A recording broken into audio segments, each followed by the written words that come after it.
ജാതിയുടെയും മതത്തിൻ്റെയും പേരിൽ തൊട്ടുകൂടായ്മ അങ്ങനെ വിവിധങ്ങളായ വിഷയങ്ങൾ ഇന്ത്യയുടെ വിവിധ ജയിലുകളിൽ അനുഭവിക്കുന്നുണ്ട് എന്നതിൻ്റെയൊക്കെ പശ്ചാത്തലത്തിൽ യഥാർത്ഥത്തിൽ ജയിലിലേക്ക് പോകുന്ന എല്ലാ പേരും ഇത്തരത്തിൽ ജോലി ചെയ്യുന്നവരല്ല. കൃത്യമായി അവിടെ ശിക്ഷിക്കപ്പെട്ട് കഴിയുന്നവർ, അതിൽ കഠിന തടവിന് വിധിക്കപ്പെട്ടവർക്ക് മാത്രമേ നിർബന്ധിതമായിട്ടുള്ള ജോലിയുള്ളൂ. ആ എമൗണ്ടും അവർക്ക് പൂർണ്ണമായും കിട്ടുന്നില്ല എന്നുള്ളതാണ്. വളരെ തുച്ഛമായ എമൗണ്ടുകൾ മാത്രമേ ഈ ജയിൽ പുള്ളികളുടെ കൈകളിലേക്ക് വരുന്നുള്ളൂ.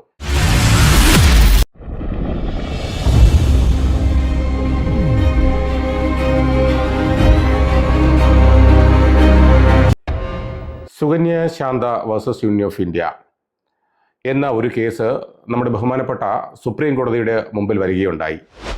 ആ കേസിനകത്ത് പ്രധാനമായും ഇന്ത്യയിലെ വിവിധ ജയിലുകളിൽ നടക്കുന്ന ജയിൽ പുള്ളികളുടെയും അവരുടെ സാമൂഹ്യ പശ്ചാത്തലത്തെക്കുറിച്ചും ജയിലിലെ അവരുടെ അവസ്ഥയെക്കുറിച്ചുമൊക്കെ സമഗ്രമായ ഒരു പഠനം നടത്തിയ ഒരു പത്രപ്രവർത്തക അദ്ദേഹത്തിൻ്റെ ലേഖനം ഒരു പബ്ലിക് ഇൻട്രസ്റ്റ് ലിറ്റിഗേഷനായിട്ട് ഒരു പൊതുതാൽപര്യ ഹർജിയായിട്ട് ബഹുമാനപ്പെട്ട സുപ്രീം കോടതിയുടെ മുമ്പാകെ വരുമ്പോഴാണ് ഈ കഴിഞ്ഞ 2024 ഒക്ടോബർ 3 സുപ്രീം കോടതി ഒരു വിധി പ്രഖ്യാപിക്കുകയുണ്ടായിരുന്നു ആ പൊതുതാൽപര്യ ഹർജിയുടെ പശ്ചാത്തലത്തിൽ. അതിനകത്ത് ഇന്ത്യയുടെ വിവിധ ജയിലുകളിൽ ഇന്ത്യയുടെ സാമൂഹ്യ പശ്ചാത്തലം പോലെ തന്നെ ജയിലിനകത്ത് പലതരത്തിലുള്ള ഉച്ചനീചത്വങ്ങൾ നടക്കുന്നതിനെക്കുറിച്ച്, അവർ പ്രതിനിധാനം ചെയ്യുന്ന ജാതിയുടെയും മതത്തിൻ്റെയും പേരിൽ അവർ ചെയ്യുന്ന ജോലിയുടെ അടിസ്ഥാനത്തിൽ അങ്ങനെ വിവിധങ്ങളായ ഉച്ചനീചത്വങ്ങൾ, വിവേചനങ്ങൾ, തൊട്ടുകൂടായ്മ അങ്ങനെ വിവിധങ്ങളായ വിഷയങ്ങൾ ഇന്ത്യയുടെ വിവിധ ജയിലുകളിൽ അനുഭവിക്കുന്നുണ്ട് എന്നതിൻ്റെയൊക്കെ പശ്ചാത്തലത്തിൽ ബഹുമാനപ്പെട്ട സുപ്രീം കോടതി ഒരു വിധി പ്രഖ്യാപിച്ചു. ജയിൽ പുള്ളികളുടെ അവരുടെ ജയിൽ ശിക്ഷ കഴിഞ്ഞു വരുന്ന കാലയളവിലുള്ള അവരുടെ പുനരധിവാസവും മറ്റുമൊക്കെ പരിഗണിച്ചുകൊണ്ട് ഒരു വിധി പ്രഖ്യാപിക്കുമ്പോഴാണ് അതിനോടൊപ്പം ബഹുമാനപ്പെട്ട സുപ്രീം കോടതി പറഞ്ഞു, ജയിലിലെ സ്ഥിരം കുറ്റവാളികളായിട്ട് കഴിയുന്നവർ ജോലി ചെയ്യുന്നുണ്ട്. അതിനകത്ത് സ്കിൽഡ് ജോബ്, അതോടൊപ്പം തന്നെ unskilled job, semi skilled job ഒക്കെ ചെയ്യുന്നവരായിട്ടുള്ളവരുണ്ട്.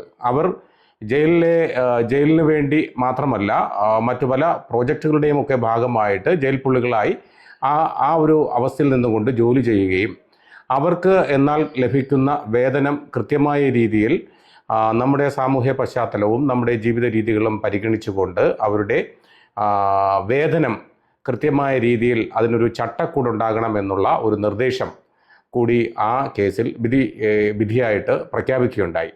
അതിൻ്റെ അടിസ്ഥാനത്തിലാണ് വിവിധ സംസ്ഥാനങ്ങളിൽ ഇത്തരത്തിലുള്ള മാറ്റങ്ങൾ വരുത്തി.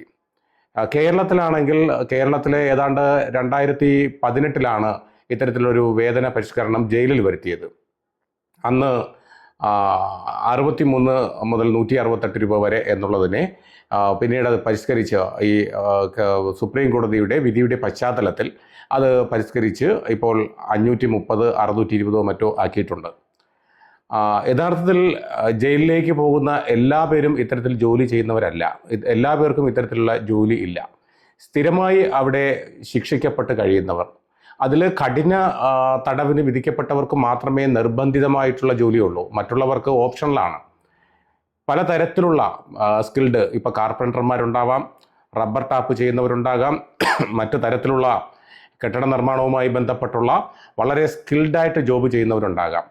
ജീവിതത്തിൻ്റെ പല പ്രത്യേക സാഹചര്യങ്ങളിൽ അവർ കുറ്റകൃത്യങ്ങളിൽ ഏർപ്പെടുകയും ജയിലിലേക്ക് വന്ന് പെടുകയും ചെയ്ത സാഹചര്യങ്ങളിൽ നമ്മുടെ നിയമം പറയുന്നത് ജയിൽ പുള്ളികളെ അവരെ പുനരധിവസിപ്പിക്കുന്നതിന് വേണ്ടി അവരുടെ മാനസാന്തരം വരുത്തി സമൂഹത്തിന് ഉതകുന്ന രീതിയിലേക്ക് മാറ്റിയെടുക്കാൻ കഴിയുന്നവരെയൊക്കെ മാറ്റണം എന്നുള്ളതാണ്. അത്തരത്തിൽ ഒത്തിരി പേർ ജയിലിൽ കഴിയുന്നുണ്ട്. അപ്പോൾ ഈ സ്കിൽഡ് ജോബ് ചെയ്യുന്നവരുണ്ട്. അവർ ചെയ്യുന്ന ജോബിന് കിട്ടുന്ന വേതനം തീർച്ചയായിട്ടും പുറത്തുള്ള വേതനവുമായി ബന്ധപ്പെട്ടല്ല.